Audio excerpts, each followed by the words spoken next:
Families with disabled children have the same aspirations and hopes for the future as other families, but achieving them often presents different challenges. We wanted to give parent carers a voice to talk about their achievements, acknowledge the challenges, reflect on their hopes and fears for the future. Above all, we wanted to celebrate their family life. Families want what is best for their children, and they dream of a life full of possibilities. Their experience becomes less challenging when parents are given clear and adequate information and are signposted appropriately to where they can access required support at every stage of their journey. There are positive changes for families with disabled children taking place. Parent carers are beginning to be listened to by local decision makers and being recognised for their expertise to help shape services for disabled children. Early support is an approach which aims to place the child and the family at the centre and to enable them to live ordinary lives. It also embeds the vision of the Green Paper, which advocates for parents to be at the heart of decisions made about their child and to feel confidence that the support will be put in place. As these parent journeys show, children and young people with a disability or additional needs and their families are just like other families. I'm Kay Moore and I'm the Parent Participation Officer for the London Borough of Bromley. I'm also mum to Luke, who has autism and a severe learning disability. Through our Pathfinder work in Bromley, we've had the opportunity of working with the Early Support Consortium to follow a number of parents' journeys. The vision of the Children and Families Bill is that parents should be at the heart of decisions made about their son or daughter. We have a real opportunity here with the Pathfinder work to change the way that we work with families. This DVD is an example of that shared vision and how parents and professionals can work together to improve outcomes for children and young people with disabilities and special educational needs and their families. As a Pathfinder, Bromley has been asked to build upon the work of its award-winning early support model, which has been successfully running in the borough for 10 years, as we develop the new assessment process and the Education, Health and Care Plan. Our starting point was to listen to parents. This is what they told us. So I have twin boys, they're 6.5 now, Aidan and Alex. They were born at the very young age of 26 weeks and 2 days, weighing £2.1 each. We had been warned, we knew I was having a high risk pregnancy, and we had been warned that if I went into early labour and had them prematurely, they would be at higher risk of having learning difficulties and possible behavioural problems like ADHD and autism. And they actually came home on oxygen, so we had a respite nurse, we had an oxygen nurse, she put us onto a respite nurse who then referred us to early support just to be on the safe side really, just to make sure that we had some intervention in case we needed it, and turned out that we did.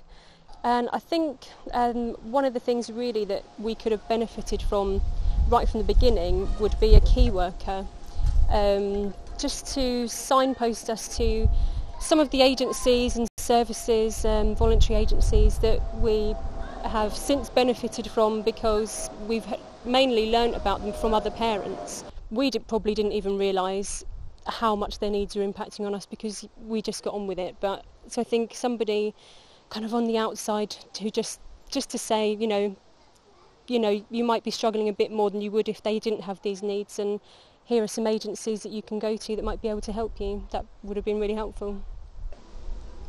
I think it was to my advantage having a diagnosis before being pregnant, because I was able to access early support and have everything in place for when my daughter was born.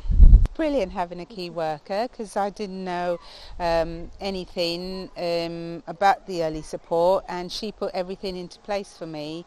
My daughter was she was more than a key worker, she was a friend as well. She helped me out personally, as well as having helping me out with my daughter and all the facilities available to her. She helped me with all the forms, she helped me with getting Nola into different activities. When Nola was having her operation, I could ring her up if I was stressed or worried about things. So it was very important that she was there for me, because she made me feel I had somebody to talk to. Samuel was born fit, well and healthy. Unfortunately, he suffered from an infection when he was 3-4 days old, which resulted in a stay at the Evelina. As a result of that, he's got cerebral palsy, he's got global development delay, he's not walking, and there's only a few words of talking at the moment.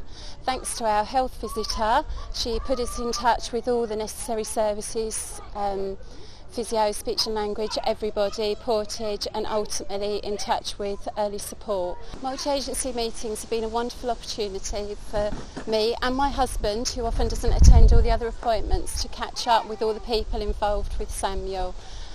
It's an opportunity for everyone to say how they think we're doing, question anything that needs to be moved forward. I've also found it very good as a chance to question certain things that are happening and get some answers there and then, rather than things drag on for a long time. The parent workshops were very, very useful. It was a very safe, secure environment for us to share our experiences and to understand that where we weren't alone. There were other people going through exactly the same things as we were. A fantastic chance to share and make some friends. Abigail was fine until 18 months, and then suddenly from nowhere she convulsed, and that was it. And then we had to move from Nigeria down here to UK, leaving everyone behind, the family, friends, career, everything you're used to.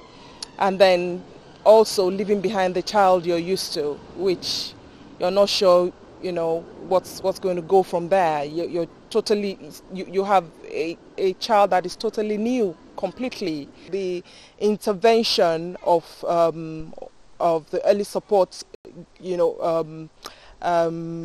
services really has been what has pulled us through, as a family, I would say. So there's no telling our story without without mentioning the support of the early support, or the support of the early support. If I would sum it all up, really, I would say it's the trust.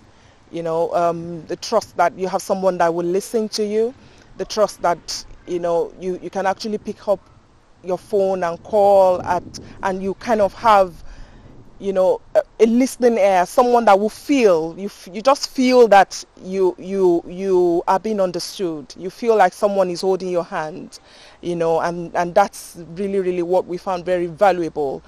Well, I came into early support services quite late. My youngest son, Edward, is autistic, and with the benefit of hindsight, I could probably have seen things when he was 6 months old, but at the time I didn't really see the signs. It wasn't until he went to mainstream preschool that things really kicked off, and his behaviour was such that I was constantly being called in to have a word. I took anything that was offered, and I was offered a chance for a speaks assessment.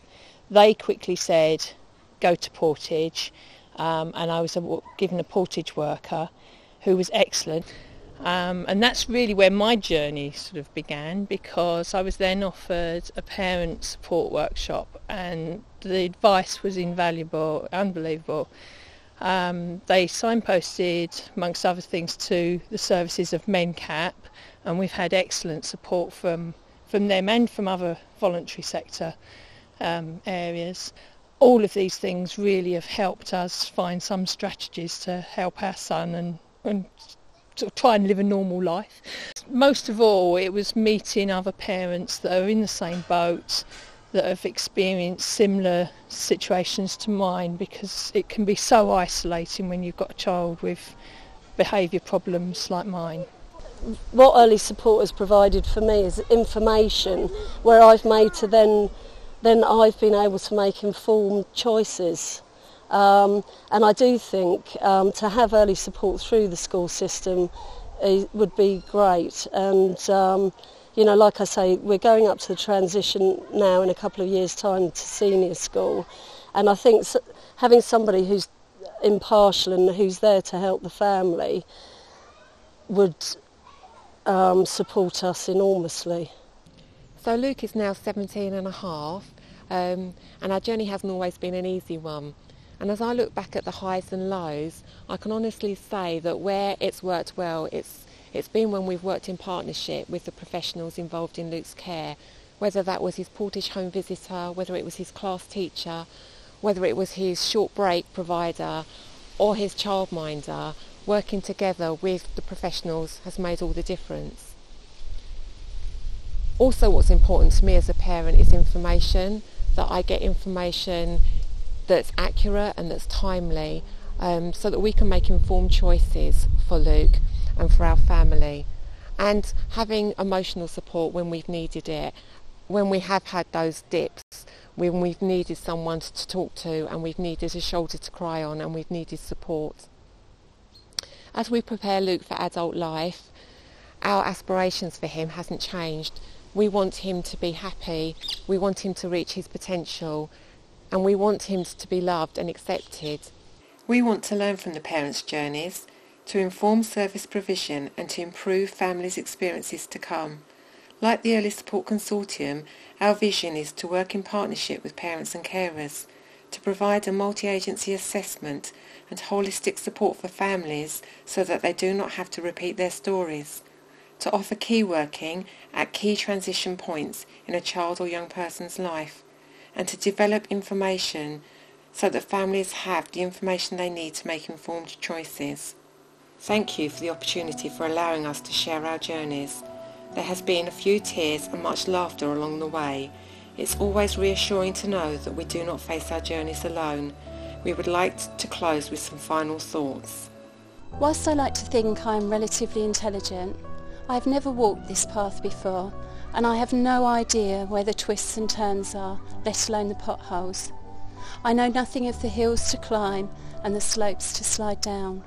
You have no idea whether the sun is shining or the rain is pouring in my world. This could be a typical day's experience.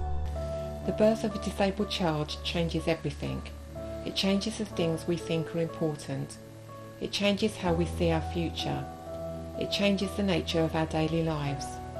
The birth of a disabled child becomes the central focus of our every waking moment. And for a while that's fine. But in the end we have to stop. We have to look around us, at the people in our lives, at the ordinary things that are still important, and we have to work out ways of reclaiming at least a little of the ordinary in this new world in which we find ourselves.